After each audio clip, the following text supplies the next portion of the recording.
Sementara kita sibuk debat di media sosial soal mana yang lebih baik, Indonesia atau Malaysia, ada sesuatu yang terjadi tanpa banyak orang sadari. Indonesia diam-diam sedang melaju kencang, membangun infrastruktur raksasa, menarik investasi global, dan mengubah landscape ekonomi ASEAN. Dan yang lebih menarik, banyak pihak di Malaysia sendiri mulai mengakui ini. Hari ini kita bakal bongkar fakta-fakta konkret yang membuktikan pergeseran kekuatan ekonomi ini bukan cuma wacana, tapi realitas yang sedang terjadi sekarang. Kalau kamu nonton video ini sampai habis, tolong bantu gue counter narasi yang bilang konten comparison kayak gini cuma bikin iri dan gak produktif. Gue percaya kita bisa belajar dan celebrate progress tanpa merendahkan siapapun. Kalau kamu setuju bahwa data dan fakta lebih penting dari sentimen, kasih like sekarang. Assalamualaikum. Jadi mari kita mulai dari konteks. 10-20 tahun lalu, Malaysia jelas lebih maju dari Indonesia di hampir semua indikator. GDP per kapita mereka lebih tinggi, infrastruktur lebih baik, korupsi lebih rendah. Tapi sesuatu berubah dalam dekade terakhir, especially sejak 2015. Dan perubahan ini nggak bisa diabaikan lagi. Gue bakal kasih kamu data konkret, project real yang happening right now, dan analisis kenapa shift ini terjadi. Dan trust me, di akhir video ini, lo bakal paham kenapa tahun 2026 jadi turning point krusial. Mari kita bicara infrastruktur dulu, karena ini paling visible.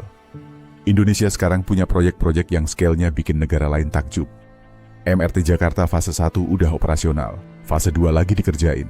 Total investment sekitar 27 triliun rupiah. LRT Jabodebek connecting Jakarta, Bekasi, Depok, Bogor, dengan total panjang lebih dari 80 km. Ini bukan cuma kereta biasa, ini game changer buat mobilitas jutaan orang setiap hari. Bandingkan dengan Malaysia. Mereka punya MRT Kuala Lumpur yang bagus, tapi proyek besar baru mereka stuck bertahun-tahun karena political instability dan budget issues. MRT Line 3 yang seharusnya mulai konstruksi 2020 terus tertunda. Sementara Indonesia, Jakarta-Bandung High Speed Rail, kereta cepat pertama di Asia Tenggara dengan kecepatan 350 km per jam, udah operasional. Jalanan yang biasanya 3-4 jam sekarang cuma 40 menit. Kosnya memang gede, sekitar 114 triliun, tapi impact ekonominya masif. Terus ada IKN, Ibu Kota Nusantara. Skeptis banyak, kritik berdatangan, tapi proyek ini jalan terus. Investasi puluhan miliar dolar, master plan yang futuristik, dan ini literally building a city from scratch. Malaysia punya Putrajaya yang impresif, tapi itu dibangun 20-an tahun lalu. IKN adalah ambitious project yang scale-nya jauh lebih besar dan dengan vision smart city yang cutting edge. Sektor energi, Indonesia going big on renewable. Proyek PLTS terapung di Cirata, Jawa Barat, salah satu yang terbesar di Asia Tenggara dengan kapasitas 145 MW. Geothermal energy Indonesia nomor 2 dunia setelah Amerika dengan potensi yang bahkan belum fully utilized. Malaysia masih heavily dependent on fossil fuels, renewable energy mereka baru sekitar 20% dari total energy mix. Ekonomi digital, ini where Indonesia really shines. Valuasi ekonomi digital Indonesia diprediksi capai 250 miliar dolar di 2025. Unicorn-unicorn kayak Gojek, Tokopedia, Bukalapak, Traveloka, ini semua born and raised di Indonesia. Malaysia punya Grab, tapi itu sekarang based di Singapura. Jumlah startup Indonesia jauh outpace Malaysia, ekosistemnya lebih vibran, investor interest lebih tinggi. E-commerce penetration Indonesia juga lebih dalam. Tokopedia, Shopee Indonesia, Lazada Indonesia, traffic dan transaction volumenya masif karena populasi base yang gede. Ini creating jobs, empowering UMKM, digitizing economy at grassroots level. Malaysia punya e-commerce scene yang mature, tapi growth potential Indonesia jauh lebih besar simply karena market size, manufacturing dan industri. Indonesia attracting massive foreign direct investment dalam manufacturing, especially dari China dan Korea yang diversifying dari China-only production. Hyundai bikin pabrik di Karawang dengan investment 1,5 miliar dolar.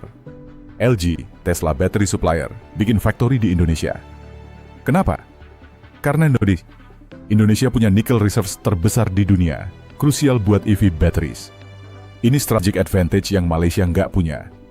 Malaysia selama ini rely on electronics manufacturing, especially semiconductors. Mereka masih strong di situ, tapi Indonesia catching up dan diversifying. Plus Indonesia main di komoditi yang future facing, kayak nikel buat batteries, palm oil buat biofuel, dan rare earth minerals yang makin valuable.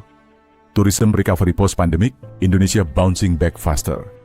Bali alone attracted lebih dari 5 juta international tourists di 2023 dan angka ini terus naik. Labuan Bajo, Lombok, Rajapa, Raja Ampat, these are becoming global hotspots. Malaysia punya Langkawi, Penang, KL, tapi growth trajectory Indonesia lebih agresif dengan government support yang signifikan buat tourism infrastructure. Demographic advantage Indonesia huge. Populasi 270 juta dengan median age 29 tahun. Ini young, productive workforce. Malaysia cuma 33 juta populasi dengan aging population issue yang mulai concerning. Demographic dividend Indonesia bakal peak sekitar 2030. Dan if we play our cards right, this could propel us to advanced economy status. Education dan human capital, ini masih challenging buat Indonesia, no sugarcoating.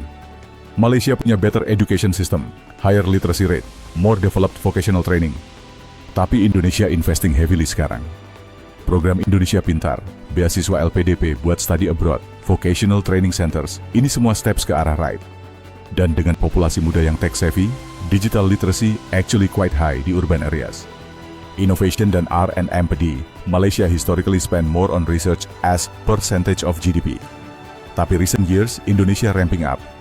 Government dan private sector collaborating more on innovation hubs, tech parks, startup incubators. Bandung, Jakarta, Surabaya jadi tech hubs yang vibrant. International relations dan diplomacy.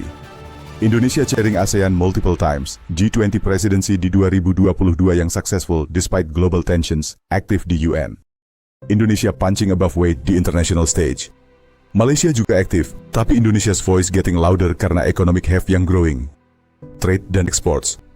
Indonesia exports lebih diversified, dari coal, palm oil, nickel, rubber, sampai manufactured goods dan textiles. Total export value Indonesia sekitar 250 miliar dolar annually. Malaysia sekitar 270 miliar, tapi remember, Indonesia economy domestic driven juga, less dependent on exports than Malaysia.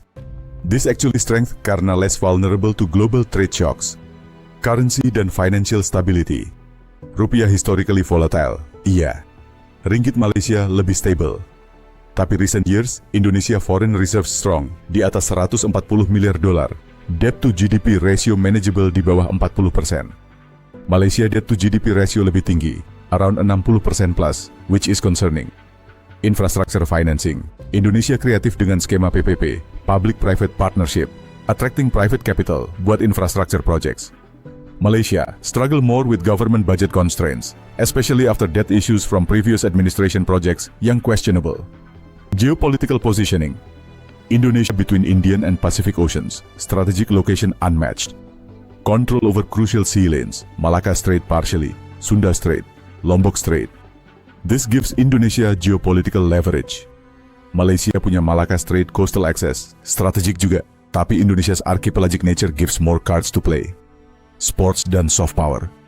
Indonesia badminton powerhouse, football improving, hosting big events like MotoGP Mandalika. Soft power through culture, music, film, Indonesian artists breaking internationally. Malaysia punya soft power juga, tapi Indonesia's pop culture export growing rapidly, especially ke negara-negara ASEAN lain. Challenges Indonesia masih banyak. Korupsi masih isu, birokrasi bisa inefisien, inequality gap masih lebar. Environmental issues dari deforestation dan pollution. Malaysia lebih ahead di governance dan environmental regulations. Tapi trajektori Indonesia adalah upward dan momentum clearly di pihak kita. Kenapa 2026 penting? Karena banyak mega projects target completion di tahun itu. IKN fase pertama, MRT Jakarta full network, additional infrastructure di Jawa dan luar Jawa, digital economy maturation. 2026 bisa jadi tahun where Indonesia clearly establish itself sebagai economic powerhouse yang nggak bisa diabaikan lagi di regional level. Malaysia nggak tertinggal in every aspect. Mereka masih ahead di banyak hal. Quality of life metrics, ease of doing business di beberapa sektor, cleanliness, governance. Tapi kalau kita lihat momentum, velocity of change, investment inflows, project pipelines, Indonesia clearly accelerating faster. Data nggak bohong. World Bank, IMF, ADB, semua lembaga ini project Indonesia's GDP growth consistently di atas 5% annually, among highest di region. Malaysia growth more modest, 3-4%. Over time, this compounding growth bakal widen the gap. FDI, Foreign direct investment. Indonesia attracting lebih banyak di recent years, especially di manufacturing dan digital sectors. Malaysia traditionally strong di attracting FDI, tapi Indonesia catching up karena market size appeal dan government reforms yang pro-investment. Yang gue mau emphasize, ini bukan soal Indonesia versus Malaysia dalam competitive hostile way. Ini soal recognizing progress dan understanding shifts yang happening. Malaysia tetangga dan saudara serumpun kita, dan actually Indonesia's rise bisa benefit Malaysia juga through regional economic integration dan trade. Tapi naratif yang selama ini ada, bahwa Malaysia always ahead dan Indonesia always lagging, itu naratif usang yang enggak reflect current reality. Data dan fakta show otherwise. Indonesia diam-diam, without much fanfare, building, investing, reforming, dan hasilnya mulai kelihatan jelas. Buat yang skeptis, understandable. Indonesia punya track record start strong, tapi execution lemah. Tapi this time different karena ada political will yang strong, funding yang secured, international partnerships yang solid, dan most importantly, awareness dari leadership bahwa Indonesia nggak bisa afford to miss this window of opportunity. Kesimpulannya simple. Indonesia maju pesat, bukan cuma slogan, tapi backed by concrete projects dan data ekonomi yang verifiable. Malaysia masih strong di banyak area, tapi momentum clearly shifting. 2026 bakal jadi tahun di mana gap ini makin obvious, dan hopefully both countries continue improving karena regional prosperity benefit everyone. Kalau video ini open your eyes atau confirm apa yang udah kamu suspecting, subscribe buat more content based on data bukan sentimen. Komen di bawah. Setuju nggak dengan analisis ini? Atau ada perspektif lain yang perlu dipertimbangkan? Share ke teman-teman yang masih stuck di mindset lama tentang posisi Indonesia di region. Dan ingat, bangga dengan progres bukan berarti arogan. Itu berarti aware dan motivated untuk terus improve. Sampai jumpa di video berikutnya. Tetap kritis, tetap data driven. Wassalam.